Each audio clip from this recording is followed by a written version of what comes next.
Baiklah, sekarang kita akan mendiskusikan tentang subjek dalam bahasa Inggris. We're gonna discuss about subject in English. Oke, ini adalah subjek dalam bahasa Inggris. Ada Andi, Ahmad, and Lisa. Ini subjek. And I, you, we, they, he, she, it, aku, books. Ini semua yang ada di sini, they are subjects in English. Oke, ini subjek semua. Andi, nama orang. Ahmad dan Lisa, nama orang atau dua orang di sini. Ada I, saya. You, kamu. We, kita, lebih dari satu. They, mereka. He, dia laki-laki. She, dia perempuan. It, ini bisa ini atau itu untuk hewan atau untuk benda. Aku, seekor sapi. Books, beberapa buku. Dan ini adalah subjek nanti yang akan kita pakai di kalimat. Posisinya sebagai subjek, kemudian diikuti kata kerja, verb, kemudian diikuti objek, diikuti adjektif, diikuti adverb, dan yang lain. Nanti kita lanjutkan diskusi dalam kalimatnya. Oke, untuk I digunakan untuk satu orang saya saja. Dan you ini digunakan untuk menunjuk satu orang, kamu, satu orang. Tapi dalam speaking, dalam oral, ini bisa digunakan juga untuk lebih dari satu orang, untuk dua orang atau lebih. Misalkan you berarti kalian, saya menunjuk 4 orang, 2 orang, you come here, kamu datang ke sini. Nah, itu berarti you-nya mengacu ke lebih dari satu orang, lebih dari 2 orang juga. Dan you, tapi dalam tulisan you itu hanya menggantikan satu orang saja dalam tulisan. You berarti satu orang. Oke, dan we, kita atau kami, otomatis ini lebih dari satu. Kemudian they, mereka. Ini jelas lebih dari satu orang, 2, bisa 3, bisa 4, dan seterusnya. Kemudian he, ini mengacu sebagai kata ganti dia laki-laki. Jadi jangan keliru antara he dan she. Kalau she sebagai kata ganti dia perempuan. Biasanya kalau awal-awal kita belajar bahasa Inggris, saya juga di awal-awal itu ketika bicara menunjuk kata ganti orang itu sering keliru antara he dan she. Kadang menunjuk perempuan maksudnya perempuan, tapi saya bilang he. Nah, di sini he ini untuk dia laki-laki, she dia perempuan. Ini harus diingat.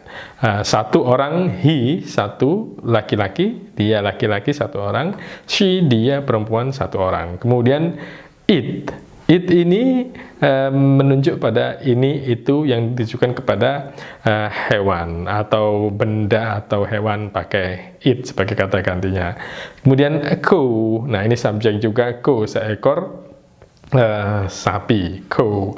Nah, bisa cow-nya bisa seekor, bisa pakai cows, banyak sapinya, bisa juga pakai giraffe satu, jerapahnya, giraffes bisa lebih dari satu jerapahnya, atau books ini lebih dari satu bukunya, bisa a book, satu buku, dan itu bisa subjek. Dan mungkin benda yang lain, hewan yang lain juga bisa menjadi subjek, dan itu posisi subjek dalam bahasa Inggris.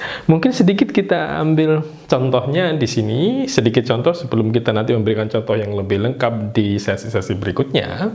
Oke, contohnya kalau pakai Andi, nama orang, dan Ahmad and Lisa, ya. Andi, contohnya Andi studies English. Andi studies English. Andi belajar bahasa Inggris. Ini pakai ES di sini, nanti kita jelaskan di sesi berikutnya. Contohnya tentang Ahmad dan Lisa di sini. Ahmad and Lisa are students. Oke, Ahmad dan Lisa adalah pelajar atau mahasiswa. Nah, posisinya ini semua adalah subjek di sini.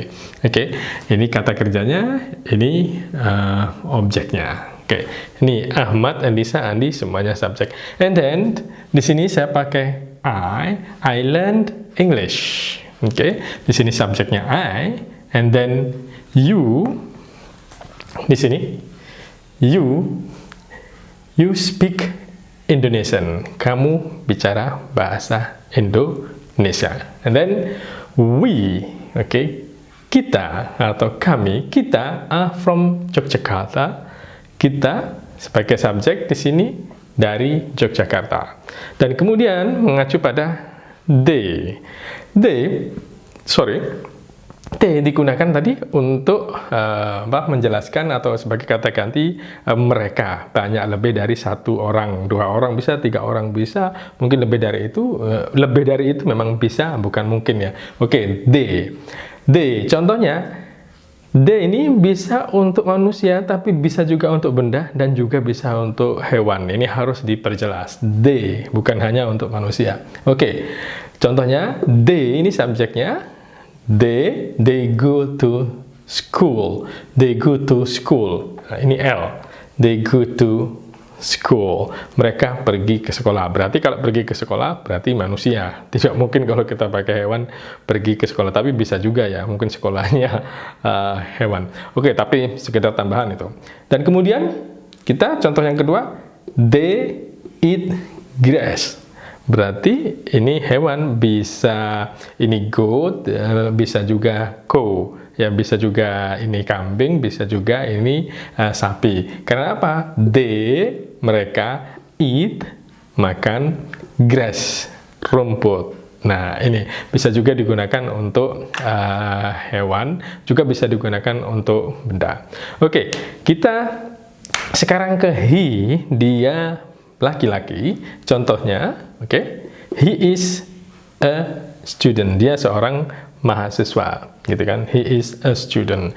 Dia seorang mahasiswa atau dia seorang pelajar. She sebagai kata ganti untuk perempuan, kita lihat di sini, she is a police officer. She is police officer. She is-nya di sini, she-nya ini sama dengan he adalah subjek. She is a police officer. Dia adalah seorang anggota polisi. Oke, sekarang it mengacu pada contohnya. Oke, ini mengacu pada warna. It is green. Oke, ini warna hijau. And then contoh yang kedua, it bites my hand. It bites my hand. Apa? Semut. Nah, ini mengacu pada kata ganti semut. Biasanya ada semut di sini. Oh, It bites my hand. Dia menggigit tangan saya, gitu. Ada an di situ, tapi tidak disebut pakai kata ganti. It di sini subjeknya ini. Oke, sekarang a cow. Oke, the cow ini subjeknya is fat. Sapi itu gemuk dan sehat, seperti sapi-sapi di Australia atau sapi-sapi yang memang perawatannya bagus, jadi gemuk dan siap untuk disembelih atau apa gitu. Nah, oke, books di sini, books-nya banyak karena ada s-nya. Nah, subjeknya the books are on the shelf. Buku itu ada di rak buku. Oke, subjeknya ini. Nah, yang di depan ini adalah subjek. Nah, seperti itu kita diskusi tentang subjek dalam bahasa Inggris. Ini adalah salah satu list tentang subjek dalam bahasa Inggris. Nanti kita lanjutkan. Untuk berikutnya kita diskusi tentang verb atau kata kerja.